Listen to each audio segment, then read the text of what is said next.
War Pugs. So today we're going to be checking out some Patreon requests, namely SCP Fanatics request on video game SCPs, as done by the Exploring series. Now, they let me know that there's another Patreon request in the Patreon channel, and it's requested by the one that defies, and this is and it is on 5761 when the imposter is sus, and the one that defies said that they warned me, they told me imposter, Boogaloo, Amogus Part 2. Now, Fanatic came by and said, I need to check this one out first before I can watch this one. So this is going to be a two-parter. This is going to be a two-parter. So we're going to get into this. We're going to enjoy this. We're going to love this. We're going to have fun with this. But we're going to learn about video game SCPs. I believe that League of Legends is an SCP because I can't seem to delete it and it stay deleted. My sadness is eternal. Let's go. Video game Like and subscribe if you guys haven't already. SCPs. When the average fan thinks of an SCP, they are likely imagining some sort of hostile and dangerous entity, such as the statue or the hard-to-destroy reptile. Right. But as we've seen, anomalies can come in all shapes and sizes. SCPs can exist as locations, cosmic phenomena, animals, mundane objects, and even video games. While this idea might call to mind some well-known video game creepypasta, such as Ben Drowned, Or League of Legends. SCPs tend to vary quite a bit in direction. Let's take a look at a handful of anomalies either existing as video games or connected to them. Okay. SCP-896 is a well-known, massively multiplayer online role-playing game, or MMORPG. And although the version that's playable by the public has no anomalies, the original code does. Oh. The abnormal behavior of the original code manifests when a user creates an avatar that shares the exact first and last name of the user. When this happens, the user is imprinted upon the avatar, and any changes to the avatar's statistics will have a direct impact upon the user. There are 6 attributes associated with characters in the game. Okay. And raising these stats will cause a corresponding increase in the physical or mental characteristics of the user. If a character's strength increases, so does the user's. If the agility increases, users report a high accuracy of movement and control over their body, allowing for a greater speed of movement with no sacrifice of skill or accuracy. If stamina increases, a user can go longer without food or sleep, has enhanced physical endurance, and even resistance to disease and physical damage. A higher charisma grants the user a deep understanding of individuals and the capability of manipulating them to their own wants. Yay. A higher intelligence leads to an increase in information retention and problem solving, while a higher wisdom grants a person a deeper understanding of situations and people, and allows them to see the best possible solution for problems, depending on their moral and ethical priorities. Yay. So far, it sounds good. However, if any single stat is at least 15% greater than any other stat, all other physical attributes of the user suffer. Oh. The Foundation decided to do a test run with 5 D-Class, each focusing on a single stat, while leveling their characters in the game. A Knight to focus on stamina, a Berserker to focus on strength, a Cleric to focus on wisdom, a Warlock to focus on intelligence, and a Bard to focus on charisma. The first test allowed them to play for a few hours, which did not grant much experience, and thus simply established a baseline for each D-Class. After a week of play, however, effects began to become noticeable. The Knight displayed an increased pain tolerance, and was able to maintain a full sprint on a treadmill for 2 minutes longer than the week prior, while the Berserker developed a more muscular physique, and was able to lift 9% more. The Warlock's abilities in information recall and application have increased dramatically, while the Cleric began conducting highly organized and logical debates with researchers regarding the ethics and purpose of testing humans with SCPs. That discussion went well, I bet. The Bard's abilities are predictably difficult to test for, however. So far, none of their primary stats have gone over that 15% threshold, so they let them play for another week. During play, the Berserker broke his keyboard and mouse by gripping them too hard, so he was given a new set made of steel. Lovely. All of the D-Class began deferring to the Bard's judgment in any situation, and began giving all of the magic items they find to him, regardless of his actual need or use for them. Greedy little The bastard. Berserker has been instructed to begin increasing his agility attribute so that he can better control his strength, and the Bard has been forbidden from speaking during testing. Ha! The Warlock is now approaching savant-level intelligence, but the Knight and Berserker's IQ has plummeted. Meanwhile, the Bard, Cleric, and Warlock have significantly reduced energy levels now, and have lost 20% of their muscle mass since starting. Damn. During the following period of gaming, the Knight and Berserker got into an argument over who should receive a magic item, leading to the Berserker throwing the Knight into a concrete wall. Great! The Berserker was easily subdued by security with a taser, as he possesses no additional toughness or endurance, while the Knight was unharmed by the throw, but he possesses no additional strength. More troublesome, the mental faculties of every subject has plummeted, including the Warlock. Really? Who, despite having near-perfect recall, has lost nearly all ability of applying his knowledge. Oh. Even the slightest leap in logic or creative thinking is beyond him.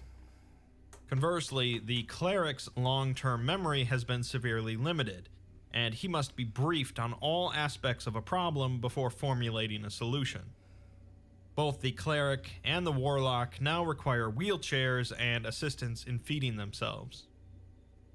Huh. The Knight's skin has become so hard as to lose all elasticity, and the skin near his joints has to be lacerated with a diamond-bladed saw in order to provide the necessary range of movement for testing. What? The Berserker, however, requires continual skin grafting at this point, as his muscle growth has outstripped the elasticity of his skin. Later, the Bard managed to breach containment after convincing the guard who brought his food to let him out. He proceeded to walk to the site cafeteria and convinced the personnel there to make him a steak and some strawberry ice cream, and upon completing the meal, returned to his cell to sleep. Recognizing the threat his abilities posed, he was ordered to be terminated.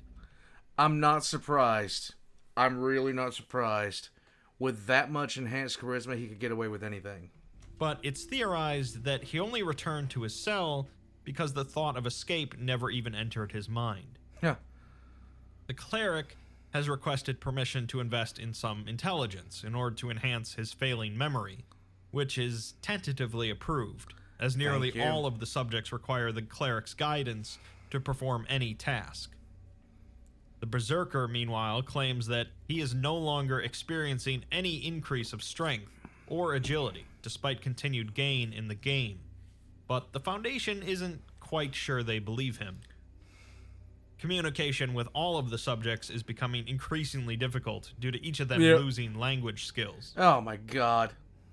Sometime later, the Berserker managed to remove his shock collar on the way back to their containment cells, killing a few guards due to his strength and speed being much higher than anticipated. Huh. He proceeded to free the other subjects, and he and the Warlock made their way back to where the game was stored. The Knight remained behind to hold off the rest of the guards for 10 minutes, as standard weaponry couldn't harm him. He was eventually terminated by being forced into a containment cell and asphyxiated, which took around 20 minutes. Jesus! Upon reaching the 896 containment cell, the Warlock instructed the Berserker to open the security door, which he did by ripping it off its hinges. Seems legit. This act swiftly killed him, however, as the force required to do so resulted in a number of his bones being shattered and his spine snapping in 3 places.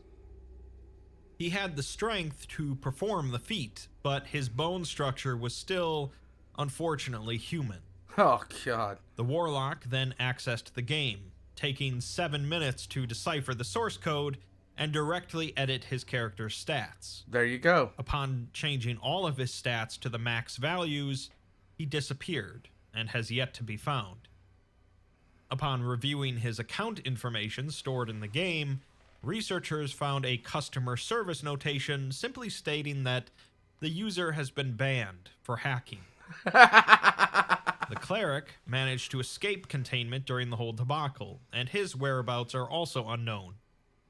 He was likely the mastermind behind the whole breach, Probably. and likely used the help of a researcher to access another SCP and use it to escape. It was also later discovered that another researcher was conservatively using the game to augment his stats, leveling them uniformly to avoid any negative effects. Yes.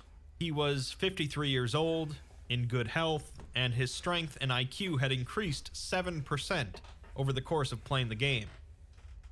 At one point, however, over a Thanksgiving weekend, he decided to have a gaming marathon with the game, playing it for a handful of hours straight before dying. Autopsies revealed evidence of severe arthritis, early onset Alzheimer's, cataracts, and development of several tumors, with the conclusion that he had died of old age. I guess it's not a magical improvement anomaly after all. What? Moving on to something a little bit more old school. Okay. SCP-1315 is a gray cartridge to be used with a Nintendo Entertainment System. If you did not, like, if you don't know what blowing in the cartridge means, you don't know what it is to have a Nintendo. Those days long gone. Or NES. The cartridge itself is unlabeled, but the accompanying manual indicates that the game is titled Professor Ghoul's Terrifying Horror Challenge. Lovely. A realistic, high-stakes action game for 1 to 2 players. The manual reads, Professor Ghoul's Terrifying Horror Challenge is a realistic and scary action game that the entire family can enjoy. The manic Professor Ghoul invites all comers to test their mettle, wits, and strength in his fantastic challenge. Do you have what it takes to be victorious? Playing the game is easy. All you have to do is choose whether you want to go it alone or with a friend, and then do whatever it takes to survive level after level of horrifying action and adventure. Once you've started the game, you can play it anywhere. Home, in town, at school, wherever Professor Ghoul's spooky creations find you. The fun never ends. Be careful. Is this made by Wondertainment? Tell me it's made by Wondertainment. Although, Professor Ghoul is a man of honor, and once you've decided to take on the challenge, you can't stop until someone emerges the victor. It's gotta be Wondertainment. I don't see any way this is not Wondertainment. Manage to get through with all your body parts intact, and you'll be the coolest kid in town. Lose, however, and you're at the mercy of Professor Ghoul. There are no extra lives in Professor Ghoul's Terrifying Horror Challenge, and no second chances. Get game over, and you're done.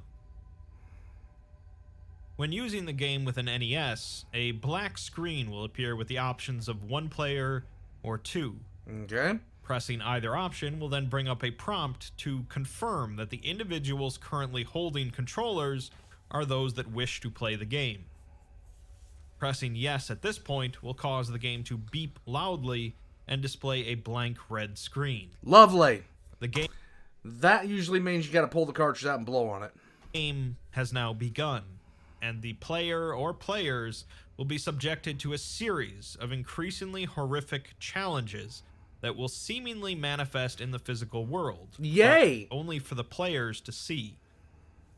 The players will have to escape from or combat a series of hostile creatures across a number of levels, and it's unknown how many challenges must be completed to win the game, as no one the Foundation has tested it on has beaten it so far. The highest a D-class has managed so far has been level 33. Lovely. Once the game has commenced, it cannot be halted until either the players win or are defeated. Turning the NES off will simply make the players unable to receive hints from the game itself, and the challenges will proceed to follow the players wherever they go. Ugh. As the challenges increase in difficulty, players are likely to become captured by the entities, at which point the game will end and the players will disappear to an unknown location. Hooray! We're given a test log of a playthrough, with a note telling us that different playthroughs tend to be rather similar, with only a slight element of randomness.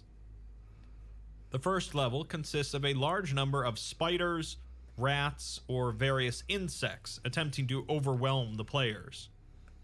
A large container of insecticide or rodent poison appears somewhere within the vicinity of the players, and the challenge is over once the vermin are all destroyed. Okay. The third level consists of a group of 2 to 6 wild animals, a combination of bears, wolves, and large cats, attempting to eat the players. Great! And they have to survive for 1 hour. A shotgun and box of rounds appear in the vicinity, but using it to kill any of the animals will cause 2 more animals to appear within 5 minutes. In the 7th level, the player's location is assaulted by 1 or 2 hostile men armed with weapons ranging from machetes and axes to a chainsaw or even a firearm. Great. The players must survive for 1 hour or kill the attackers, although they're given no weapons. Great. In the 9th level, the players are pursued by 2 to 5 armed men, resembling a random group of authority or a local police force, with the intent of apprehending the players. They win the challenge if they resist capture for 2 hours, and a loaded firearm does appear within the vicinity, although using it to kill any attackers will cause them to call for backup. Great. Level 12 has an unseen but hostile force attacking the player's location, capable of manipulating physical objects, including the player. 3 random objects, generally reported to be documents, photographs, or ornaments owned by a previous player, appear in the vicinity, and the level is won when the players find all of them and burn them. Huh. Level 16 has a group of 4 to 8 humanoids appear and create makeshift weapons before hunting down the players. So basically it's Rust. Level 18 has an entity resembling another SCP, with a note that it's easier for 2 players to win this than a single player, suggesting that it's likely the statue. Level 20 consists of the players being tortured. Peanuts is in this game. It's SCP Containment Breach. In a windowless room for 30 minutes. Oh, that's great.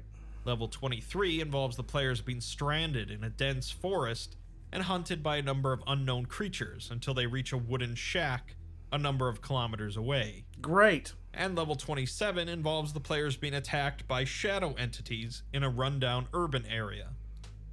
They are attacked if the players move too fast or make too much noise, and the players have to travel a number of kilometers to find a weapon that they can use to destroy the entities. Level 28 consists of a group of entities resembling people familiar to the players, appearing at their location, all subdued in a manner that they pose no danger. The players win by killing all of the entities with a supplied weapon, while the entities address the players personally and mention personal histories of the people they resemble. That's in level messed 29, up. That is utterly messed up. That is screwed. Oh. It's Wondertainment.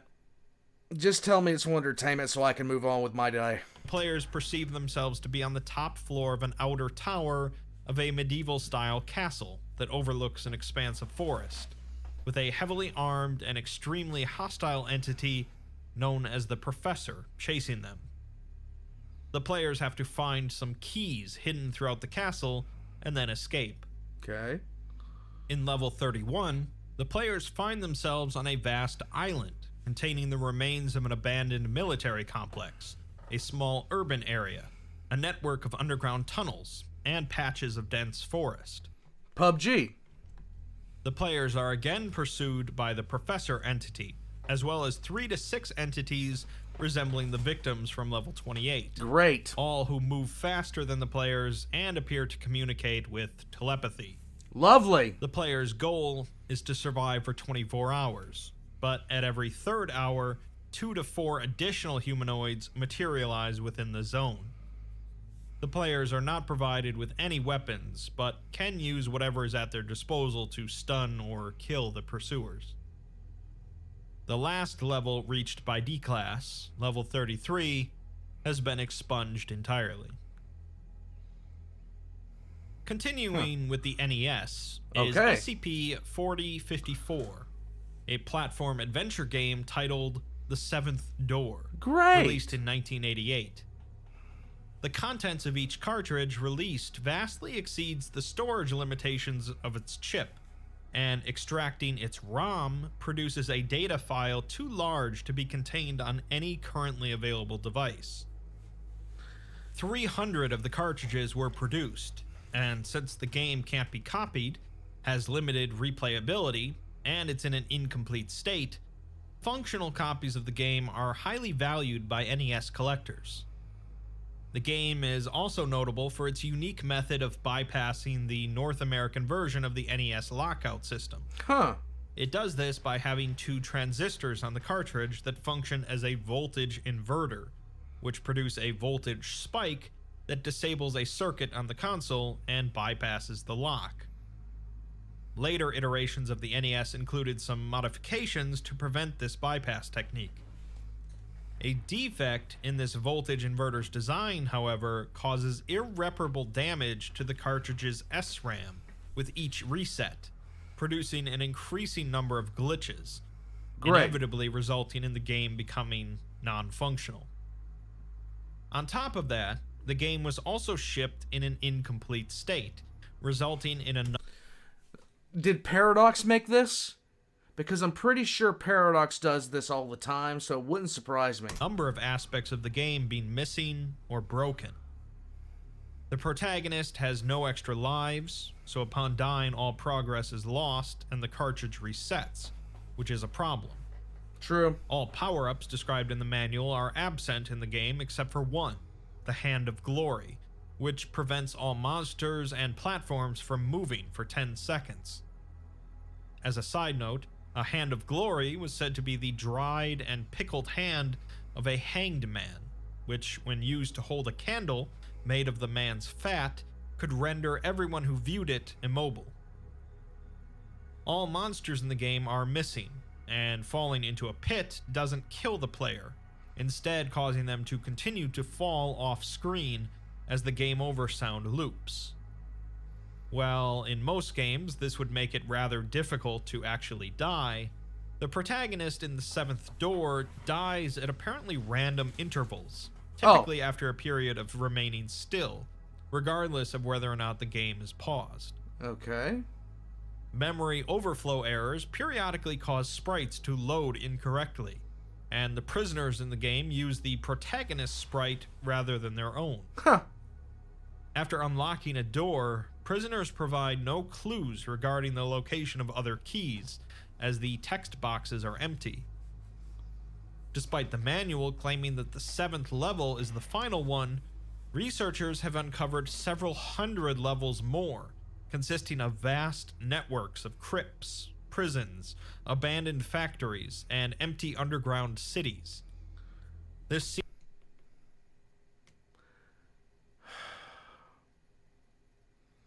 You know, this is Bethesda and Dr. Wondertainment. seems to be the reason why the game's file is so large, and the total number of levels is unknown. The 7th level also does not contain the 7th key, meaning that the game has yet to be beaten. So far, it's not absurdly anomalous, but in 2004, an amateur NES collector named Charles Rogers posted a thread on the now defunct online forum openingtheseventhdoor.int under Okay. the username Inky49. He suggested using an NES Game Genie cheating device to directly set the protagonist's number of keys to 7. Several days later, he posted a link to a stream where he intended to beat the game using this exploit. Partway through the run, however, the video abruptly stopped, and a follow-up investigation determined that he had gone missing. Lovely! The copy of the 7th door was missing from his console, and several fingernails torn from his left hand were found inside of the console.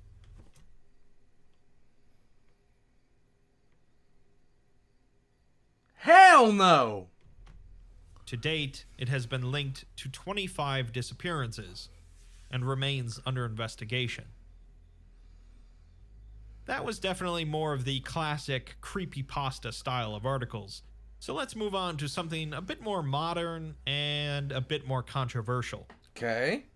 SCP-5167 is an entity known to manifest as a player in the online multiplayer game Among Us, Moogus. under the username of Thonus. The entity will randomly join multiplayer lobbies and participate as a normal player, although the majority of its speech using the in-game chat consists of lengthy diatribes. Individuals who interact with the entity in-game will begin to exhibit symptoms of paranoia and Capgras delusion. Lovely! A disorder in which they come to believe that those around them have been replaced with identical imposters. Valkus sus. The severity of these symptoms varies from person to person, but it has been significant enough to prompt acts of self-defense, up to and including homicide. These symptoms were originally believed to last for several months, but have lessened to 1 or 2 weeks as observation has continued. The player Thonus was a minor urban legend in the Among Us community, leading the Foundation to investigate and discover a number of accounts of player encounters with the entity.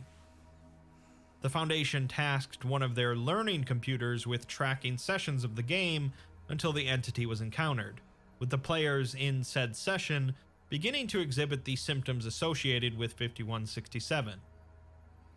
So far, they've been unable to track down the user behind the entity, however. This one was really a lot of fun. This SCP in and of itself was a lot of fun. Primarily because we were all playing Among Us at the time. With all attempts to locate the access point used just leading to deserted addresses in rural Greece. An intelligence director leaves a note saying that when they first discovered the entity, the impact it had on its victims was severe, with one player mutilating his family's faces. Ugh. Almost immediately after discovery, however, and since then, the potency of its effects have started to decline. Full detachment from reality became delusion, and delusion became paranoia, which is lessening with each new case. Based on their observations, Thonus's effects will become inert before long, although they don't know if it will continue to pop up in matches or not. During one of these appearances, a player asks Thonus where they were when the others were doing reactor. Thonus This was outstanding. replies that he was there when the mountains were newborn and the oceans virginal. He was there when gods walked among men and their wisdom was cast down like sunlight. Yes. He was there when mankind was capable of legends. Legends. And now he finds himself in a world that has forgotten even the taste of life. Life itself. Even the very concept of life beyond existing from one day to the next. Yes. Where all the world is wasted away in idle play of emotions that once rang true. True. He is in a world where even the gods are forgotten, their bones washed away by time. Where are A they? world where man has moved on, and all the legacy he has left are 3 sentences on Wikipedia. He thought his time had come again, and this could be the new him. But this is nothing, and he wants to stay dead this time. Sad. Chat is silent for 12 seconds before someone else comments that red is sus. For some context, Thonus was the Greek personification of jealousy and envy, generally in matters of romance. it seems that Thaunis was awoken in the modern day and has been attempting to use Among Us to breed paranoia and delusions, but has just become more and more disillusioned with the modern world, slowly fading away once more. I was gonna say something, but like something came into my head and I shouldn't say it. It's like just go to certain websites. You'll find all that you need there, buddy. As I said, it's a fairly contentious article due to being based around a very modern, fad game. So let's finish with one based around a much more classic game, Quake.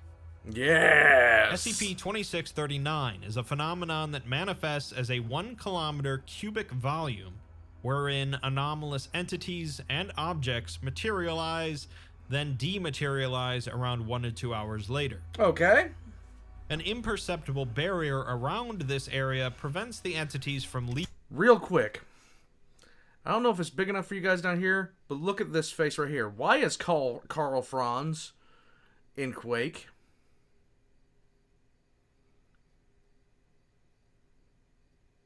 Anyone? Leaving during this time. The entities are 3 humanoids equipped with anomalous weaponry and armor, each one exhibiting superhuman speed, strength, endurance, resistance to injury, and perceives no pain or discomfort.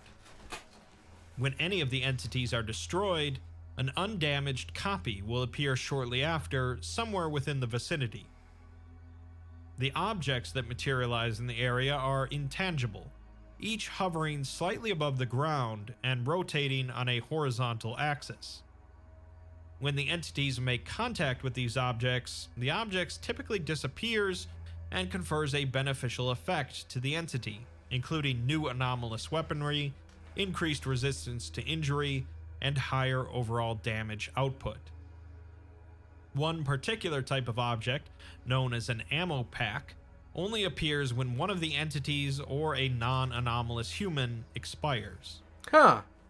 Along with this effect is a customized desktop computer running without a discernible power source, which has been hosting a heavily modified Quake deathmatch game since 1997. Sweet! I want to play. The session has 3 participants connected to it through anomalous means, and they have been identified as 3 teenagers that have been missing since June 18th, 1997. Never mind. The Foundation didn't discover the computer until 2010, but the phenomenon had been popping up all over the world, causing havoc and dematerializing without a trace. In 2009, the effect manifested in Tuscany, centered on a small church on the outskirts of a town. Local police officers responded, leading to a conflict that culminated with the collapse of the church. That's bad. 54 people died, 12 were critically injured, and 30 had minor injuries, with the Foundation covering it up with a story involving a tanker truck carrying petrol, overturning and igniting, destroying the church and killing the congregation inside. Yeah. When the Foundation Potholes are a bitch. discovered the computer, they were able to log onto the server running the Quake match, where the 3 players were chatting with one another as if it were a normal game. When the researcher chimes in, they tell him that this is a private server, and one of them says to boot him and to load the next map. The researcher says that he's accessing the server from a computer they found, which they believe belongs to one of them, a Miss Gloria Stanfield. The one player accuses him of hacking and says to boot him, but Gloria asks how he knows her name. The researcher asks if any of them can tell him where they are right now. This question causes the 3 of them to panic, finally realizing that the only thing they can perceive is the computer screen in front of them. They wonder how they're even typing, as they can't see a keyboard. The researcher asks them to calm down and says that they're here to help, but it's imperative that they not play any more matches. The other two are still panicking, but Gloria asks why it's imperative that they don't play anymore, to which the researcher just says that it might complicate any attempts to retrieve them. One of them says that he remembers playing hundreds of matches, and they could have been here for weeks. They wonder if their parents know what's been going on, but the researcher says they don't, as they think that the three of them have been missing since 1997. This remark causes them to question the current date, which the researcher reveals is 2010, resulting in them panicking even more. Gloria eventually calms them down, saying that they need to think this through, and the researcher eventually tells them to start up another match, but don't do anything but follow his instructions. Right. Upon loading a new map, they tell him that it's just another custom map with a huge field, some trees, some zombies, and some Rottweilers. One of them questions why the monsters are running, but another says that it's something to do with the mod they're using, and they run most of the time. The researcher tells them to stay still and not attack anything, as they're trying to find them. The players begin to be attacked by units they call grunts, but Gloria says that it's fine, they'll just respawn, and to not shoot them. One of the other players, Jim, shoots back, resulting in Gloria killing him, and explaining that they're people, either police or soldiers. They realize that they haven't just been playing a game, but right now they're in a park. The Foundation has found their location and is sending a unit to retrieve them, telling them to just stand still. One player asks how they found them, but Gloria says they probably just turned on the news. Some days go by, and it seems that the Foundation has been unsuccessful in pulling them out of the server. Jim has apparently been silent for 3 days, and none of them feel like starting up another match to help the Foundation research the situation. Jim pops in then to ask how many people he's killed, but God. the researcher doesn't know, and even if he did, he doesn't know if that number would be helpful. Jim bets that it's more than 1,000, and the worst part is that he killed them for ammo so that he could shoot his friends, with the worst part being that he doesn't even know what any of them looked like. The others say that they'll deal with this together. Oh my God. But Jim says that he deserves to die, although he knows he'll just respawn. A month goes by, and now none of the players are talking to either the Foundation or each other. They know that the three are still connected, and the researcher says he'll just try again tomorrow. More time goes by, with the researcher continuing to check in every week, but there hasn't been a response in a long time. He says that it's been so long that the higher-ups barely even consider them anomalous anymore. He says that he's been telling them that he knows that this is hard, but the truth is that none of them can even begin to fathom what it's been like for them. They were just some ordinary teenagers that got sucked into a game without realizing it, and have been responsible for over 1,500 deaths, as far as they can figure. He has a teenage son himself, so even though he can't understand, he can sympathize. He doesn't think any of them are evil, it's just been beyond unfair what happened to them. But they didn't know. They just thought they were playing a game. Need to talk, otherwise nothing can be done. He logs off with no response, however, telling them that he'll try again next week. An unknown amount of time later, the researcher logs back into the server, asking them for help. He doesn't know how long it's been since he last tried to communicate, but he begs them to respond as he needs help. Gloria finally says something, and the researcher says he needs their help as he's trapped in a lab during a containment breach. Oh! He doesn't have time to explain, but they're not the only anomalous things around, and one of them, a monster, broke free. Gloria asks what he wants them to do about it, and the researcher just asks for help, as it's outside in the hall, killing people. Gloria says that he doesn't understand what he's asking for, and she's not even sure the others are still here, but the other two chime in at that point. The researcher says that he wants them to fight it, and the others look to Gloria as their leader for what they should do. She can't be their leader, though, as it's her fault that they're all stuck here, since it was her computer, her mods, and her server. They don't care, though, and tell her to make the call. The researcher begs again for their help as it's breaking down the door, so Gloria decides to load in. The following day, the researcher logs back in, and Gloria says that they're feeling better after talking a lot. He says that they're still running numbers on deaths, but the numbers are a lot lower than it would have been if they hadn't helped. Gloria says that's good, but she wants a straight, truthful answer on whether or not they killed anyone during the battle. The researcher is sure that they didn't, as practically everyone in the area was already dead when they manifested in. Sounds like it. The three of them talked and came to a decision, as they've been stuck here while the Foundation runs tests on them, and they're not allowed to talk to their families. They don't believe that they're ever getting out of this server, and the researcher admits that they don't know what to do or how to get them out, if that would even be a possible thing. Right. They accept this, but they say that they want to do something, and there's really only one thing they're good at now. Quake. They've already done a lot of damage and killed a lot of people, but they can't do anything about that now. Instead, they want to save lives by killing monsters for the Foundation, remarking that they're unstoppable, nigh-immortal, digitized death gods who have spent more than 10 years practice killing each other in endlessly looped murder orgies. Their one condition is that they never want to kill another person again. The researcher tells them that he'll have to talk to his superiors.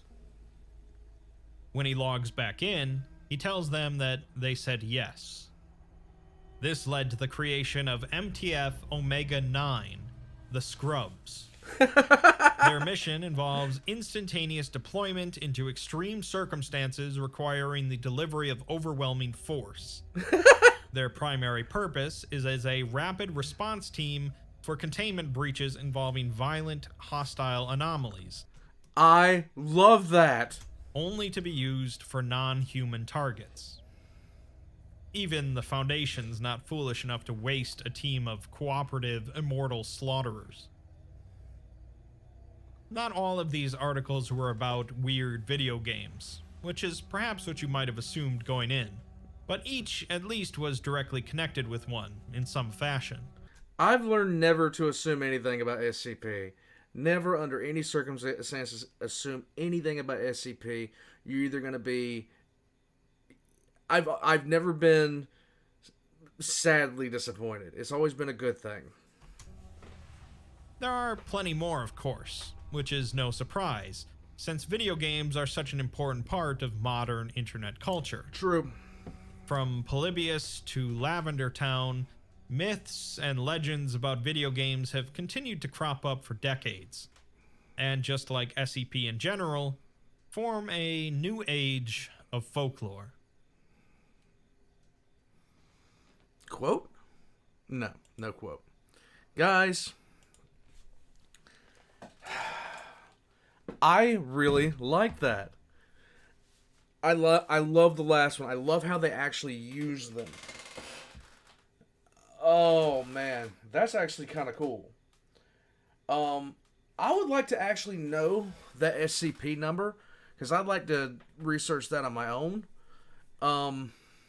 I know he mentioned it somewhere. I'm going to have to go back and check it out. But sheer fact of the matter is, that's just awesome. Can you hear the crickets, guys? I don't know what to do about that. Hopefully, one of these days, I'll be able to set up my room where it's like soundproofed and all this other kind of stuff.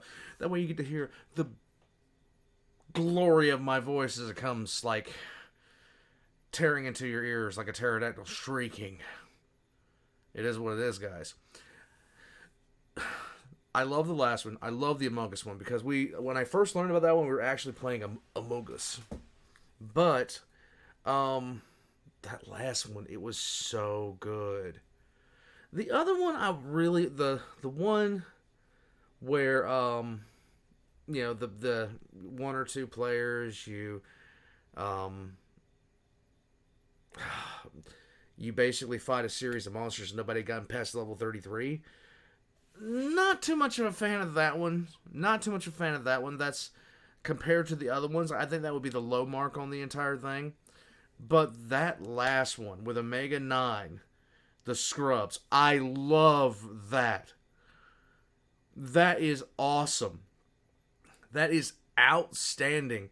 I would love to hear more about that particular SCP. That sounds so cool.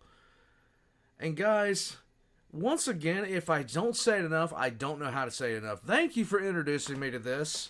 Every little bit of SCP is interesting to me. It amazes me how things can be written and everybody's creativity in this.